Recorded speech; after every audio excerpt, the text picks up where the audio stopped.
السلام علیکم ورحمۃ اللہ وبرکاتہ۔ الحمد للہ رب العالمین والصلاة والسلام علی سید الانبیاء والمرسلین، اما بعد فاعوذ باللہ من الشیطان الرجیم، بسم اللہ الرحمن الرحیم۔ والذین یکنزون الذہب والفضة ولا ينفقونها فی سبیل اللہ فبشرہ بعذاب علیم یوم یحمى علیہا فی نار جہنم فتکوی بها جباہہم وجنوبہم وظہورہم ھذا ما کنزتم لانفسکم فذوقوا ما کنتم تکنزون۔ رب اشرح لی صدری ویسر لی امری واحلل عقدۃ من لسانی یفقہوا قولی۔ اللہم علمنی ما جہلت وذکرنی ما نسیت، لا الہ الا اللہ محمد رسول اللہ صلی اللہ علیہ وسلم۔ محترم بزرگان دین، معزز سامعین کرام، نوجوان دوستو، پچھلے جمعہ میں ہم نے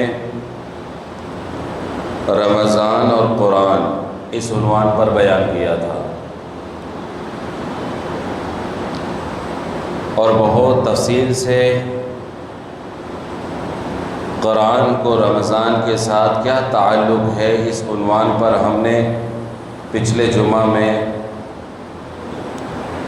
تفصیل کے ساتھ بات بتائی تھی۔ اللہ تعالی ہم سب کو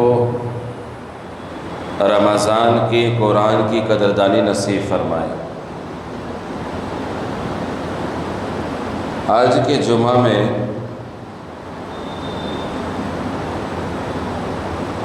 جو بیان کرنا ہے اس کا عنوان ہے صدقہ اور زکوٰۃ۔ اس عنوان پر آج کے جمعہ میں بیان کرنا ہے۔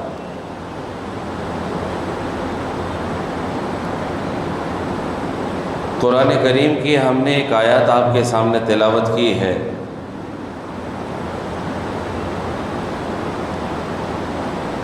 اللہ تعالیٰ نے قرآن کریم کی اس آیات میں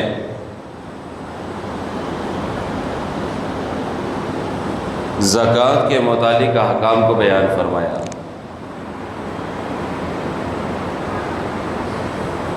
شریعت نے اور اسلام نے ہم پر جو زکوٰۃ کو فرض کیا ہے، اللہ تعالیٰ نے زکوٰۃ ہم پر جو لاگو کی ہے، یہ کوئی ٹیکس نہیں ہے۔ ہم اس کو اسلام کی شریعت کی زبردستی نہ سمجھیں، یہ کوئی ٹیکس نہیں ہے، بلکہ اللہ تعالیٰ نے زکوٰۃ غریبوں کا حق ہمارے مال کے حصے میں رکھ دیا۔ اللہ تعالیٰ نے زکوٰۃ کو ہمارے دلوں کی پاکی کا ایک ذریعہ بنایا۔ اللہ تعالیٰ نے زکوٰۃ کو ہمارے مال کی پاکی کا ایک ذریعہ بنایا۔ اللہ تعالیٰ نے زکوٰۃ کو ہمارے مال کی حفاظت کا ایک ذریعہ بنایا۔ جس طرح رمضان میں روزے رکھنا ہم پر فرض ہے، اسی طرح ہمیں زکوٰۃ دینا بھی فرض ہے۔ بہت سارے اسلام کے ماننے والے اور اسلام اور مسلمان کے لقب کے ساتھ اپنے آپ کو سماج میں، معاشرے میں پیش کرنے والے لوگ آج بھی زکوٰۃ کو دینے سے محروم ہے۔ آج بھی انہیں زکوٰۃ کا حکم معلوم نہیں۔ اپنی پوری زندگی میں کبھی انہوں نے 1 روپیہ زکوٰۃ نہیں نکالی، معلوم ہی نہیں۔ اکثر لوگوں کو زکوٰۃ کی چڑیا کا نام یہی نہیں معلوم۔ نام محمد ہے، نام احمد ہے، لیکن یہ نہیں معلوم کہ اسلام اور زکوٰۃ کا تعلق کیا ہے۔ اسلام نے مسلمانوں پر اور اسلام کے ماننے والوں پر زکوٰۃ کو فرض کیوں کیا؟ میں تو مقروض ہوں، بس یہ مسئلہ ہم لوگوں کے ذہن میں ہے کہ اگر میرے سر پہ قرض ہو تو زکوٰۃ نہیں دینا۔ ایک صاحب تھے، وہ زکوٰۃ چراتے تھے۔ انہوں نے ایک مرتبہ مسئلہ معلوم کیا کہ مولانا صاحب زکوٰۃ کب فرض ہوتی ہے؟ تو ان کو مسئلہ بتایا گیا کہ آپ کے پاس اگر 7.5 تولے سونا یا 52.5 تولے چاندی یا اتنی رقم آپ کے پاس موجود ہو اور اس پر 1 سال گزر جائے تو آپ کو زکوٰۃ دینا فرض ہے۔ اب انہوں نے یہ مسئلہ معلوم کر لیا اور انہوں نے کیا کیا، زمینوں کا اور پلاٹوں کا کاروبار شروع کر دیا، اور جیسے ہی کوئی پلاٹ کو 10 مہینے گزر گئے فوراً پلاٹ کو بیچ دیا۔ 3-4 سال تک انہوں نے اپنے کاروبار کو اس طرح کیا کہ جو بھی انہوں نے پلاٹنگ کا بزنس کیا، پراپرٹی کا انہوں نے تجارت کی، 10 مہینے 11 مہینے ہو گئے فوراً اس کو بیچ دیا اور زکوٰۃ سے اپنے آپ کو بچا لیا۔ 2-3 سال کے بعد جب ملاقات ہوئی، اپنے کاروبار کی حالت انہوں نے بتائی تو کہا کہ مجھے تو زکوٰۃ فرض ہی نہیں۔ جب پوچھا گیا کیوں، تو آپ ہی نے تو بتایا 1 سال گزرنا ضروری ہے، اس لیے میں بچ گیا، اللہ نے مجھے ہر سال زکوٰۃ سے بچایا۔ یہ زکوٰۃ سے بچنا نہیں ہوا، یہ زکوٰۃ سے چوری ہوئی، زکوٰۃ کو چرانا ہوا۔ اللہ تعالیٰ نے آج اگر ہمیں صاحب حیثیت بنا دیا، 25,000 روپے کی رقم اگر ہمارے پاس موجود ہے یا 25,000 روپے ہم نے کسی کاروبار میں اور تجارت میں مصروف کیے، ہم پر زکوٰۃ فرض ہے۔ آج کے حالات کے اعتبار سے ہمیں زکوٰۃ نکالنا ہے۔ اللہ تعالیٰ زکوٰۃ کے ذریعے سے ہمارے مال کی، کاروبار کی، اہل خانہ کی، زیورات کی حفاظت کرتے ہیں، اور اللہ تعالیٰ نے قرآن کریم میں زکوٰۃ کے مصرف بتا دیے کہ زکوٰۃ کہاں ادا کی جائے، زکوٰۃ کن لوگوں کو دی جائے، زکوٰۃ کیوں دی جائے۔ آپ کے رشتہ داروں میں، آپ کے محلوں میں، آپ کے پڑوس میں، آپ کے شہر میں، آپ کے گاؤں میں ایسے لوگوں کو تلاش کیا جائے جو زکوٰۃ کے مستحق ہے، جو مانگنے میں شرم محسوس کرتے۔ یہ لوگ جو مسجد کے باہر ہیں، رمضان میں مائک لے کر گھومتے ہیں، پھرتے ہیں اور بھیک مانگتے ہیں، اور بھیک مانگنے کو جن لوگوں نے اپنا پیشہ بنا لیا، اللہ کے رسول صلی اللہ علیہ وسلم نے ان لوگوں پر لعنت فرمائی، لعنت فرمائی، اور یہ زکوٰۃ کے مستحق نہیں ہے۔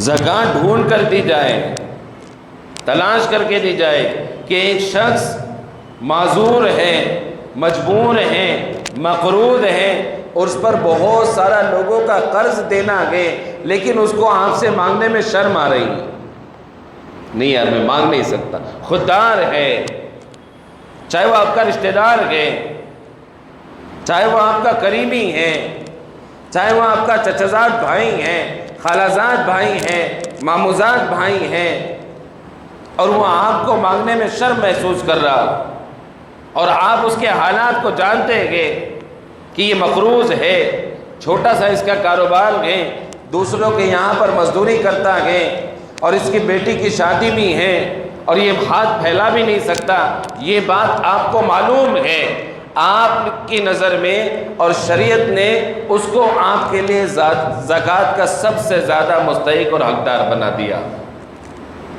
اللہ تعالیٰ اس میں آپ کو 2 ثواب دیں گے، ایک صلہ رحمی کا جو آپ نے اپنے رشتہ دار کے ساتھ صلہ رحمی کی، اور دوسرا زکوٰۃ کے فرض کو ادا کرنے کا۔ ایک عام آدمی کو زکوٰۃ دے دی، ثواب صرف زکوٰۃ ادا کرنے کا ملے گا، لیکن رشتہ دار میں جو زکوٰۃ کے مستحق ہے، آپ نے معلومات کی، آپ نے تحقیق کی، اور اس کے گھر کے سارے حالات آپ کو معلوم پڑے، اس کے بعد آپ نے اس کو زکوٰۃ دے دی، اللہ تعالیٰ 2 ثواب دیں گے، ایک صلہ رحمی کا اور دوسرا زکوٰۃ کے فرض کو ادا کرنے کا۔ قرآن کریم میں اللہ نے سخت احکام بیان کیے۔ جو لوگ سونا چاندی جمع کرتے ہیں، اس کی زکوٰۃ نہیں نکالتے ہیں، کل قیامت کے دن ہم ان کو دردناک عذاب دیں گے اور ان سے کہیں گے یہ وہی سونا اور چاندی ہے جس کو دنیا میں آپ جمع کر کے رکھتے تھے، اب اس کے عذاب کا مزہ چکھو۔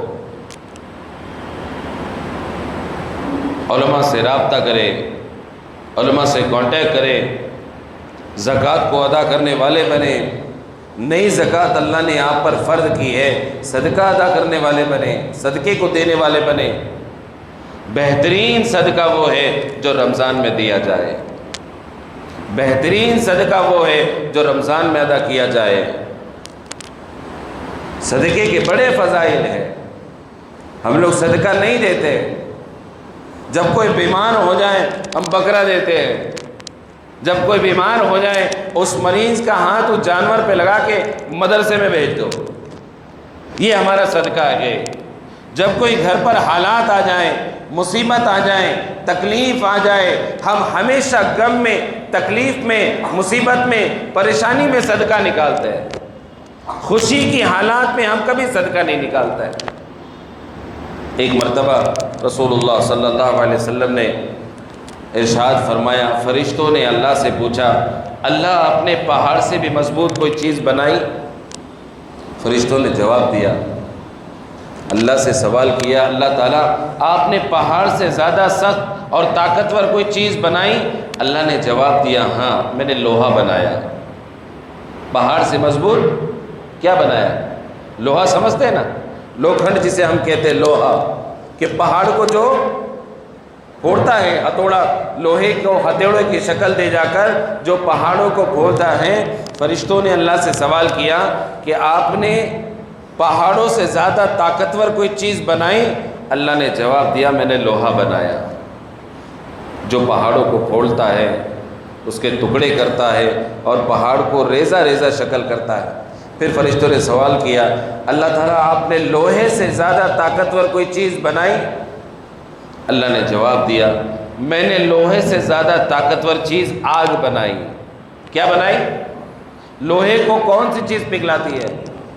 بولیے، آگ۔ اس کو تپایا جاتا، گرم کیا جاتا، اور جب آگ میں اس کو جلایا جاتا تو لوہا کیا بن جاتا؟ بولیے، پانی بن جاتا۔ اس کو جو شکل دی جائے وہ شکل وہ اختیار کر لیتا۔ پھر فرشتوں نے سوال کیا، اللہ تعالیٰ آپ نے آگ سے زیادہ طاقتور کوئی چیز بنائی؟ اللہ نے جواب دیا، میں نے آگ سے زیادہ طاقتور چیز پانی بنایا۔ کیا بنایا؟ پانی۔ آگ کو بجھانے والی چیز کیا ہے؟ پانی ہے۔ ہم آگ کو پانی سے نہیں بجھاتے، پیٹرول سے بجھاتے ہیں، جبکہ اسلام نے آگ غصہ بتایا آگ کو، کہ انسان کا غصہ آگ ہے، وہ شیطان کی طرف سے ہے۔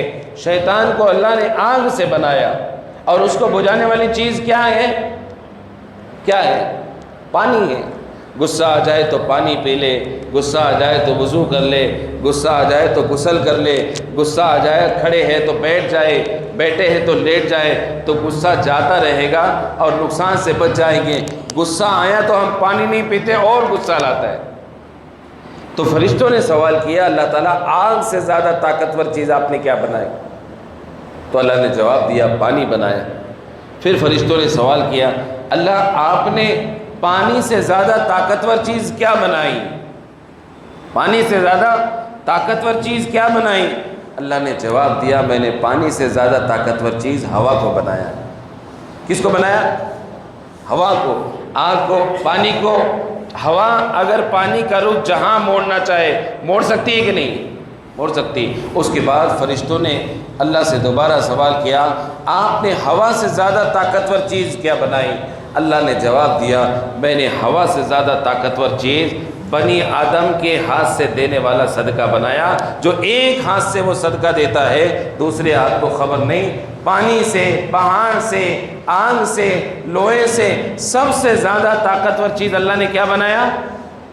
صدقہ، کہ جو ساری چیزوں سے زیادہ طاقتور ہے، ساری چیزوں سے زیادہ طاقتور ہے، برائی کے 70 دروازوں کو بند کرنے والا ہے، پریشانیوں کے 70 دروازوں کو بند کرنے والا ہے۔ ہمارے یہاں صدقے کا کوئی اہتمام نہیں، کوئی اہتمام نہیں۔ خوشی کی حالت میں ہم صدقہ نہیں دیتے. بچے بیمار ہو جائے، گھر میں کوئی مریض ہو جائے، ہم جب پریشان ہو جائے تب ہم صدقہ نکالتے ہیں، 1 روپیے، 5 روپیے، 10 روپیے، اور امید کرتے ہیں اللہ تعالیٰ سے 2.5 لاکھ روپے آپریشن بچانے کا.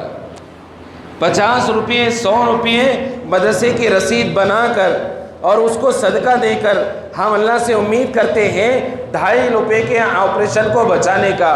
کیا اللہ تعالیٰ اتنے سستے ہیں؟ کہ اللہ تعالیٰ نعوذ باللہ اتنے لالچ کے حقدار ہیں؟ 50 روپے میں ہم اللہ کو راضی کر دیں، 100 روپے میں ہم اللہ کو راضی کر دیں. اللہ نے ہر مسلمان کی ایک حیثیت بنائی، ایک طاقت بنائی. اللہ نے ہر ایک مسلمان کا ایک رباب، ایک مقام بنایا. آج کے ماحول میں، آج کے حالات میں اللہ نے ہر ایک مسلمان کو صاحب نصاب بنایا. صدقے کا ہر ایک صاحب نصاب ہے، اور فرض کے مقابلے میں اگر سروے کیا جائے اور تحقیق کیا جائے تو ہر ایک مسلمان پر صدقہ فرض ہے. کوئی صدقے سے خالی نہیں. جو روزانہ 100 روپے کمانے والا شخص ہے اس پر بھی اللہ نے صدقے کو فرض کیا، لیکن صدقہ ہم دیتے ہی نہیں، صدقہ ہم نکالتے ہی نہیں. رمضان میں 1 سال میں اللہ نے زکوٰۃ کو فرض کیا. کتنے ایسے لوگ ہیں جو زکوٰۃ کو نکالنے سے محروم ہیں؟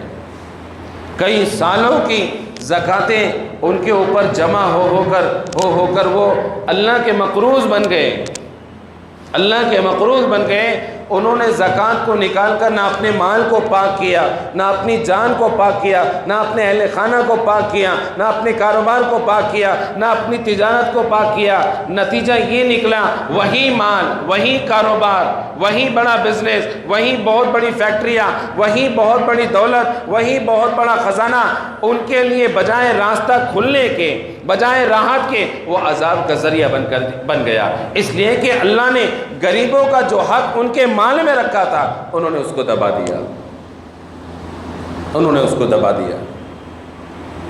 یہ رمضان زکوٰۃ نکالنے کا بہترین ذریعہ ہے. اللہ نے آج ہمیں صاحب نصاب بنا دیا.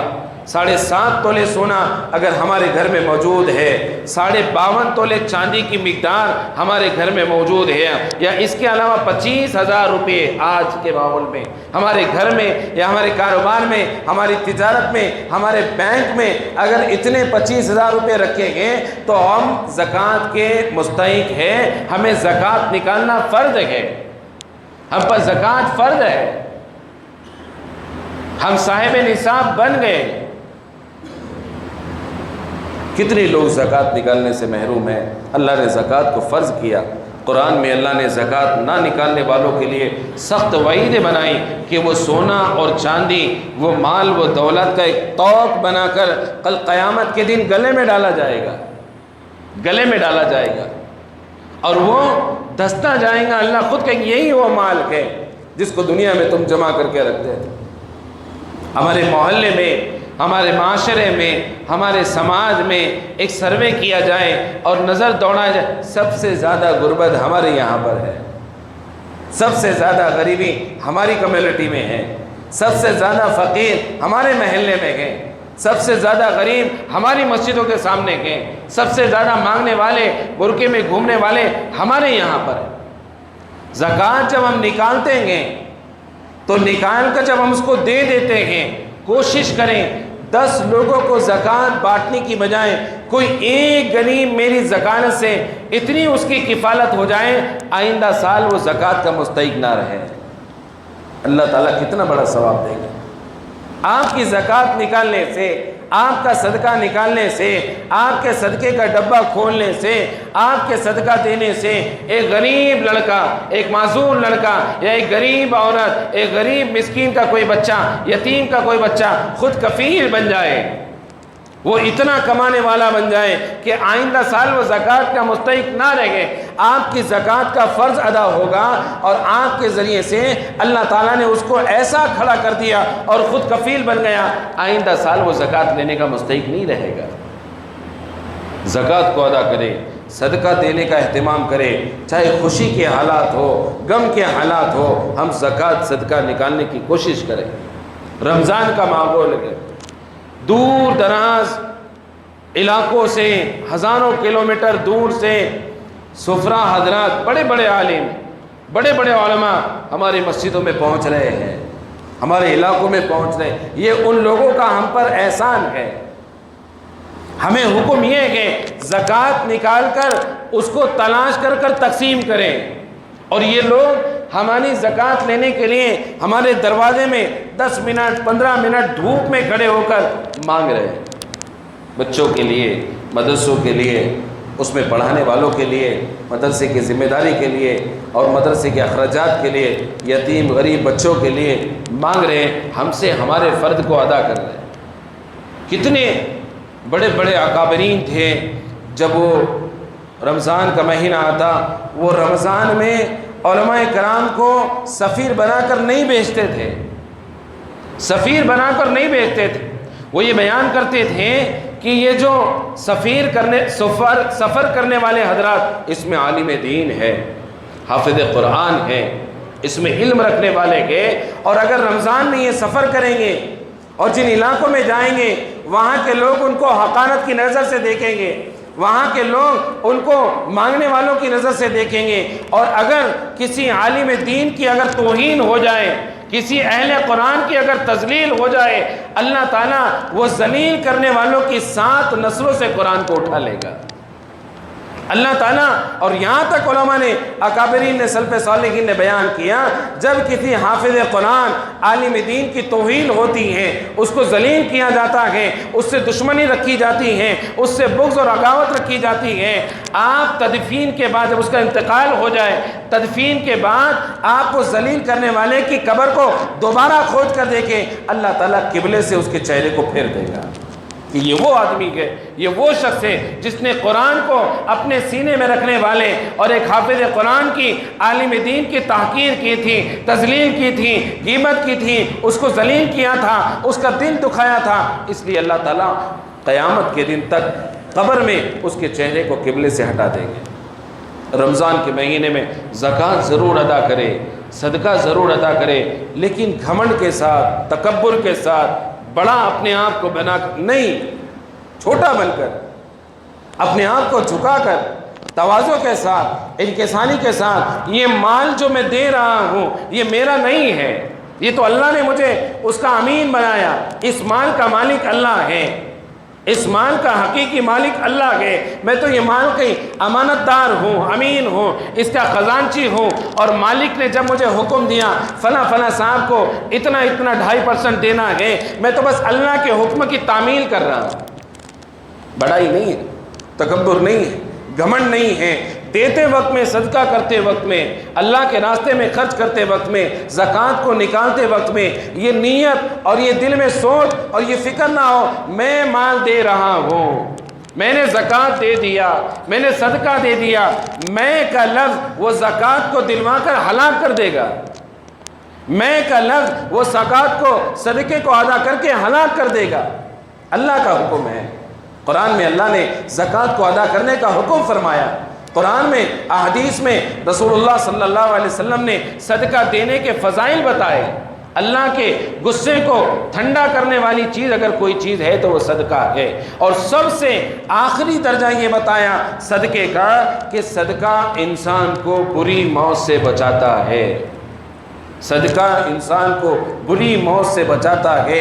بہترین صدقہ وہ ہے جو رمضان میں کیا جائے، اور صدقہ انسان کو بری موت سے بچاتا ہے۔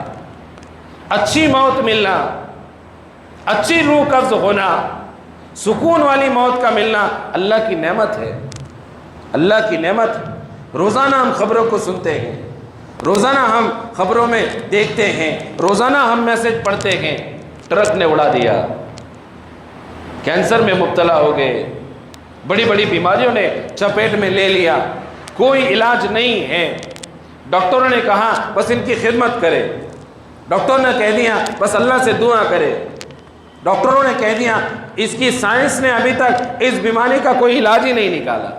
یہ ساری چیزوں میں موت کا آنا، اس سے ڈرنے کی ضرورت ہے۔ صدقہ اس لیے نکالیں اللہ تعالیٰ بری موت سے ہم سب کی حفاظت فرمائے۔ صدقہ دینے کا اہتمام کرے، گھر سے نکلتے وقت صدقہ دے، مدرسے کے جو سفراء کرام آ رہے ہیں ان کی قدردانی کریں، ان کا احترام کریں۔ ضروری نہیں کہ ان کو مالدار بنا کر بھیجے، اللہ نے جتنی حیثیت دی، جتنی استطاعت دی، مسافہ کر کے ان کے ہاتھ میں مدرسے کی رسید بنانے کی کوشش کرے، تھوڑا سا حصہ لگانے کی کوشش کرے۔ آپ کی ایک رسید سے، آپ کے 1000 روپے سے، آپ کے 500 روپے سے کسی یتیم بچے کی کفالت اس لیے ہوتی ہے وہ حافظ قرآن بن جائیں، اللہ تعالیٰ آپ کی نسلوں میں قرآن کو آباد فرمائے گا، اللہ آپ کی نسلوں میں قرآن پاک کی تلاوت پڑھنے والوں کو رکھے گا۔ ورنہ پورے سال میں ہم اپنے دل پر ہاتھ رکھ کر دیکھیں، اپنا سروے کر کے دیکھیں، پورے سال میں اللہ کی جو کتاب ہے قرآن، اس کا ہم کیا حق ادا کرتے ہیں؟ پورے سال میں ہم نے کتنے قرآن ختم کیے؟ پورے سال میں ہم نے کتنے قرآن خرید کر لوگوں میں تقسیم کیے؟ پورے سال میں کتنی مرتبہ قرآن کو کھول کر ہم نے اپنے سینوں سے لگایا؟ پورے سال میں کتنی مرتبہ قرآن کی ایک آیات کو سیکھ کر ہم نے اس کا ترجمہ جاننے کی کوشش کی؟ اللہ تعالیٰ اس قرآن میں مجھ سے کیا کہہ رہے ہیں؟ اس آیات میں اللہ مجھ سے کیا کرے؟ اور رمضان میں ایک مہینے میں اگر کوئی ہم سے قرآن کا مطالبہ لے کر، قرآن کے نام پہ اگر کہہ کر کوئی مانگ رہا ہے قرآن کو ارشاد کرنے کے لیے، قرآن کریم کو معصوم بچوں کی سینوں میں ڈالنے کے لیے، یاد کرانے کے لیے، اور تب بھی ہم قرآن کے لیے خرچ نہ کریں، ہمارے انتقال کے بعد میں یہ سارا مال وارثوں میں تقسیم ہوگا۔ حدیث میں ہے، رسول اللہ صلی اللہ علیہ وسلم نے صحابہ کرام سے سوال کیا، تم وراثت کے مال کو اپنا بنانا چاہتے یا جو تمہارا خود کا مال ہے اس کو اپنے لیے پسند کرتے ہو؟ وارثی کے مال کو اپنے لیے پسند کرتے ہو یا حقیقی مال جو تمہارا ہے اس کو اپنے لیے پسند کرتے ہو؟ صحابہ کرام نے جواب دیا، اللہ تعالیٰ یقیناً جو مال ہمارا ہے ہم اس کو اپنے لیے پسند کرتے ہیں۔ تو اللہ کے رسول صلی اللہ علیہ وسلم نے جواب دیا، آپ کی حیاتی میں جو مال آپ نے خرچ کر کے اللہ کے پاس بھیج دیا وہ مال آپ کا ہے، اور آپ کے انتقال کے بعد میں جو مال آپ نے چھوڑ دیا وہ مال آپ کے وارثوں کا ہے، وہ آپ کی ملکیت نہیں ہے۔ آپ کی ملکیت تو وہ مال ہے آپ کی حیاتی میں جو اللہ کے راستے میں آپ نے خرچ کر دیا۔ تو کریں گے صدقہ، زکوٰۃ ادا کریں گے؟ اللہ تعالی ہم سب کو زکوٰۃ کو دکھانے والا، زکوٰۃ کے فرض کو ادا کرنے والا، صدقے کا اہتمام کرنے والا بنائے، رمضان کی قدردانی نصیب فرمائے، روزوں کو اہتمام کے ساتھ قدردانی کے ساتھ رکھنے کی توفیق نصیب فرمائے، اور اللہ تعالیٰ کہنے سننے سے زیادہ ہم سب کو عمل کرنے کی توفیق نصیب فرمائے۔ وآخر الدعوان الحمدللہ رب العالمین۔ سنتیں پڑھ لیجیے۔